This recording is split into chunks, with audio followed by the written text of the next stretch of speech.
no job, no money has ever made me so happy before. And this is what I want to pursue, so that I can be more happy. If I know that this is the route to happiness, and this is the route to more money, but no guarantee of happiness, why should I take this one? I want to be happy. This is the point. I want to be happy. So, very often this may be difficult, because we look at the cost. We count the cost. Oh my goodness, some people said to me, imagine you will not be able to have your own wife and your own children.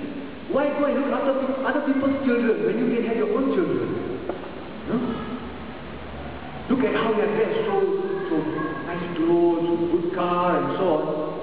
And why do you want to give that all up? Why do you want to give up your family? Your family is here. Why go and live there among people who you do not know? They're not your culture, you don't speak their language, you have to learn their language, and so on. Why? And I always say to them, if you are married, would you miss your mother more than you miss your wife? No, of course I miss my wife more than I miss my mother. Thanks be to God, I said. Thanks be to God, because if you miss your mother more than you miss your wife, something is wrong there. Something is wrong there. In the same way with me. Yes, I miss my biological family who are here. Not my biological family. But I have something better. I have something better that the Lord is giving me that it's not less than what my family is giving me. It's more. Just as he said to me on the plane taking off from Singapore, I can love your family more than you can love them, because I love them more than you can love them. So he wrote in the reverse direction as well. Yes, they love me, but the Lord loves me more. And the Lord can love me more than any human being can. And this is often perceived or termed a sacrifice. But if you look at the joy and the happiness of it does not mean that there are no difficulties. Of course there are. But if you look at the joy, the benefit of it, not at the cost of it, then we are doing what Jesus did. As it says in Hebrews, letter to the Hebrews.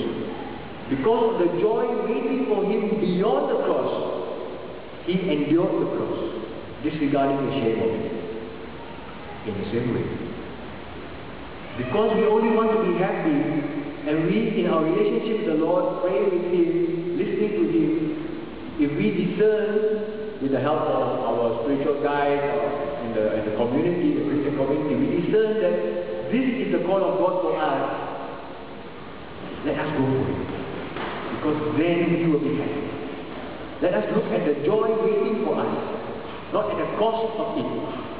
Because if we look at the cost of it, we will never do anything. We'll be too afraid.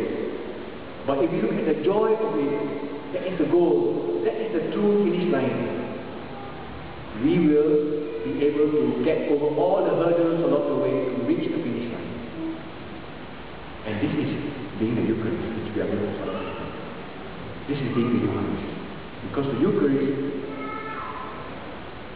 so simple, so ordinary, it looks like bread, it tastes like bread, but it reflects, it represents, it is the immensity and the infinity of God. So, it is hard to understand. We only understand it by faith. But in the same way, we are vocations. You're giving up so much in order to get something that is intangible, unseen yet. Yes, but it is by faith that we know it will come. It is faith that guarantees the blessings that we hope for. Faith. So let us continue with our celebration today, believing that the Lord wants us to be happy. He really wants us to be happy. He is love. God is love. And everything that He allows in our lives is directed towards that purpose, that we will experience His love so that we will be happy. And we need to look at that target, not at the cost, but at the benefit that's coming for us. And for that, we need to listen to Him, listen to His word, especially through the Bible, through the words of God, speaking to us, enlightening us, telling us what He sees, and showing us what He wants us to see, telling us what He wants us to hear, and showing us where He wants